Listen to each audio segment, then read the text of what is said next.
Bisa ceritakan nggak sih dua buah diecast ini, si Dust Charger dan si Pontiac Firebird, kisahnya di film Kill Bill ini masuk di volume 1 atau volume 2? Sayangnya nggak ada yang bikin. Kenapa ini menarik? Karena begini, sebetulnya ada skandal yang terjadi di film Kill Bill.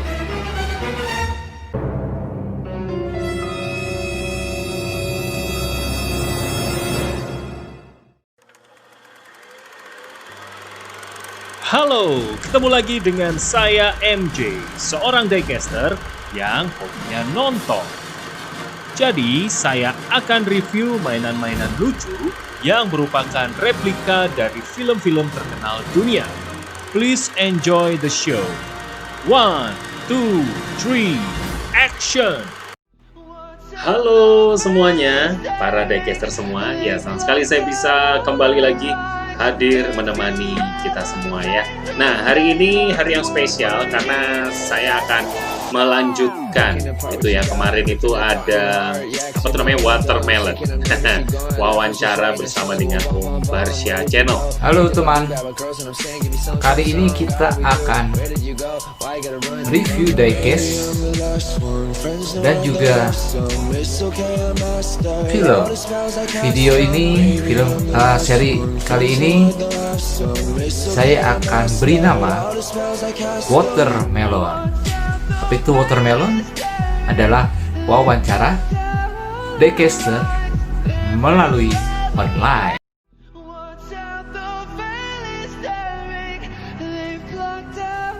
Nah, dua buah langsung sekaligus nih.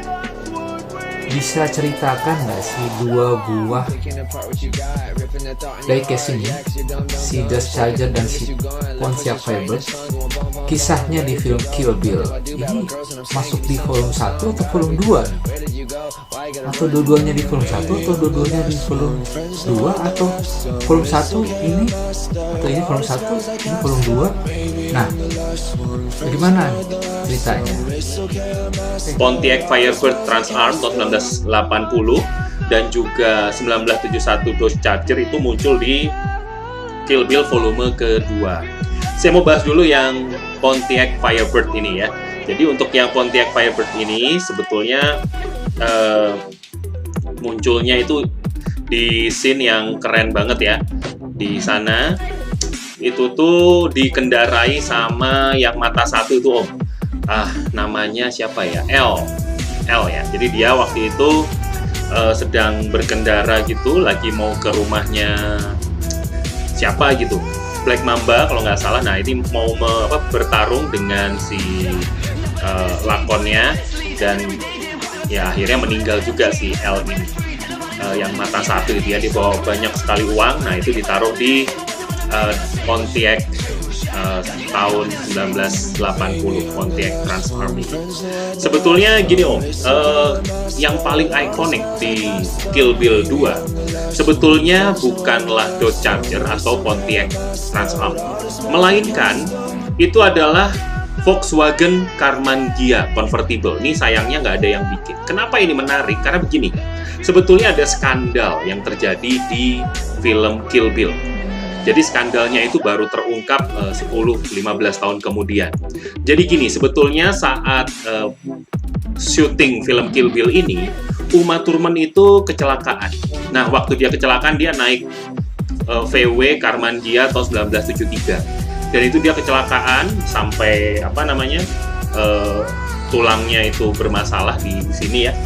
Dan itu difilmkan, terfilmkan juga, ada filmnya juga. Dan ini dikatakan bahwa si Uma Thurman ini hampir mati karena adegan itu. Dia sampai marah-marah nih sama si Quentin Tarantino. Nah, tapi akhirnya mereka sudah baikan.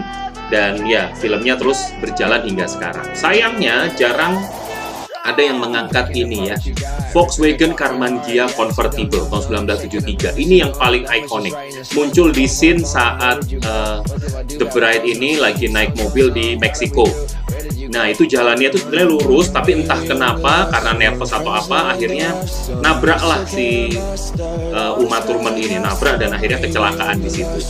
Kameranya dipasang di belakang mobilnya, jadi dia ambil angle untuk ke depan gitu ya, nyetir gitu. Nah, itu keren banget sih. Kalau ada yang ngangkat, wah ini pasti akan keren banget. Volkswagen Carmangia Convertible tahun 1973. Jadi gitu, Om.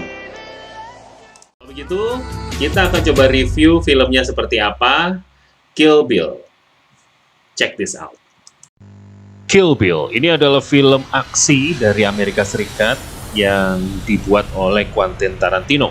Dan film ini luar biasa sekali karena durasinya itu loh yang sangat panjang, ada 4 jam. Makanya pada waktu itu produsernya memutuskan untuk membagi film Kill Bill ini menjadi 2 bagian, yakni Kill Bill Volume 1 dan Kill Bill Volume 2. Kill Bill Volume 1 ini adalah sebuah kisah yang ditulis oleh Quentin Tarantino dan juga Uma Thurman. Pemain Kill Bill Volume 1 itu diantaranya ada Uma Thurman, ada David Carradine,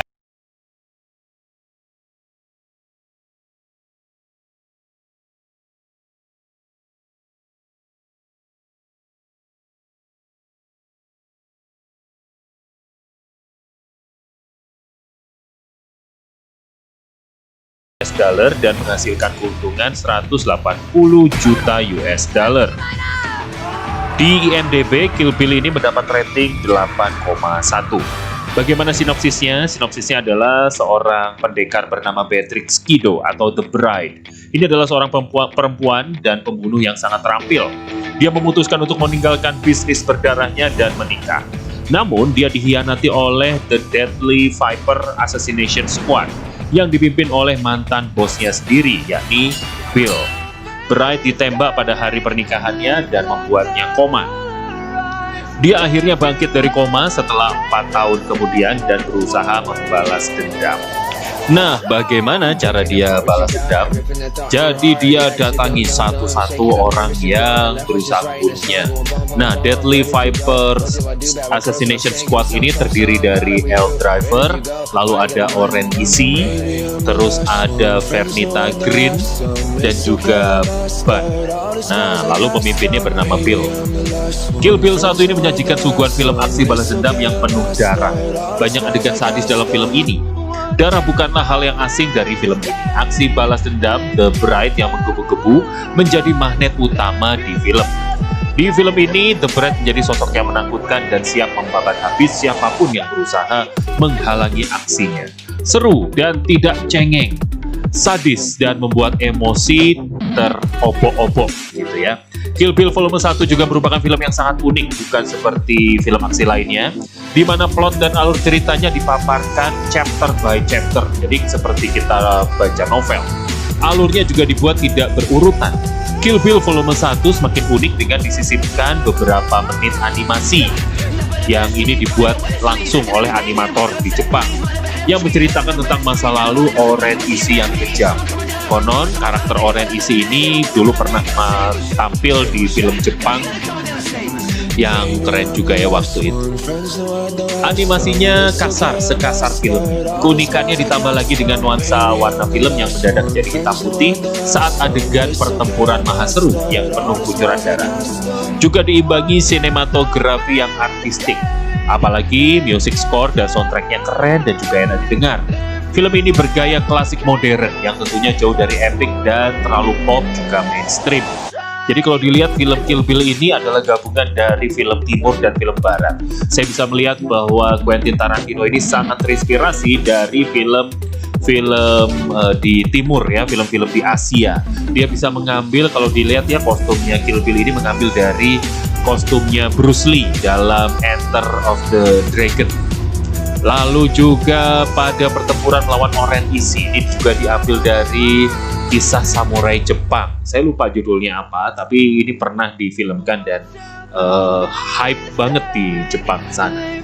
Jadi ini seru banget filmnya, beda dari film-film yang lain, perlu ditonton juga ya. Lalu juga ada aksi ini, Pei Mei. Pei Mei itu gurunya si Kill Bill, gurunya si Beatrix. Dan di Pei Mei ini kalau kita lihat itu mirip kayak film-film aksinya Jackie Chan di tahun 70-an di film Hong Kong.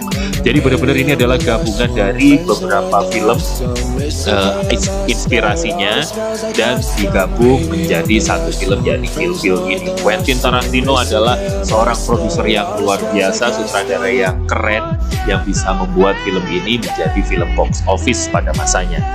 Kalau nggak salah, film ini juga akan dibuat lagi dalam versi yang seri 3-nya. Cuman dengar-dengar sih sekitar tahun 2021-2022. Ya, kita tunggu saja nanti seperti apa keseruan dari Quentin Tarantino dalam menggarap film Kill Bill Volume 3 yang kita akan tunggu pastinya. You didn't think it was going to be that easy, did you? You know, for a second there, yeah, I kind of did.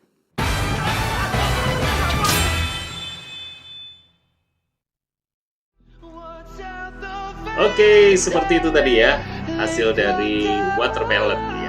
Melanjutkan dari channelnya Om Barsya. Ini sebuah kehormatan buat MJOB bisa mereview film yang keren sekali yakni Kill Bill. Nah, kalau misalkan Om dan Tante suka video ini silahkan ketik like dan juga jangan lupa kasih komen yang keren di kolom komentar. Nah, Om dan Tante juga bisa hadir ke channelnya Om Barsya ya, Barsya TV Channel. Di situ juga membahas mobil-mobil yang keren-keren lah ya dari sana ya.